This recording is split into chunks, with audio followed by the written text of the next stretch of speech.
तुम्हाला हसवण्याचा एक छोटासा प्रयत्न या परीक्षेच्या तणावपूर्ण वातावरणामध्ये. फार टेन्शन घेत आहेत विद्यार्थी, पण तुम्हाला माहिती आहे का एक्झाम हॉलच्या मध्ये अशा काही गमती जमती घडतात, त्या तुम्हाला थोडक्यात सांगतो.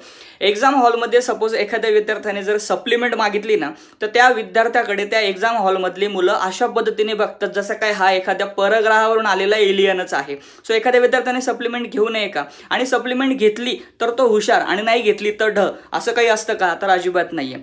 ज्या विद्यार्थ्यांना पेपर येतोय ते पूर्ण 3 तास पेपर त्या ठिकाणी मनापासून लिहितात, त्यांना अजून अर्धा तास दिला तरी तो कमी पडतो. पण काही असे विद्यार्थी असतात की ज्यांचा थोडा अभ्यास कमी झालेला असतो, बिचारे विद्यार्थ्यांना एवढं येत नसतं. मग या विद्यार्थ्यांकडे ऑप्शन्स काय असतात? तर या विद्यार्थ्यांकडे ऑप्शन्स असतात की ती जी खिडकी आहे ना, त्या खिडकीला गज किती आहे, हॉलमध्ये लावलेला जो फॅन आहे तो एका मिनिटात किती वेळेस फिरतोय. वेगवेगळ्या विद्यार्थ्यांकडे बघून हा विचार करायचा की यार यांना पेपर कसं काय जमतो, आपल्याला कसं काय जमत नाही. आणि ते 3 तास त्याला 3 वर्षासारखे वाटतात. पुन्हा एकदा सॉरी म्हणतो, पण तुम्हाला थोडा हसवण्याचा हा प्रयत्न होता.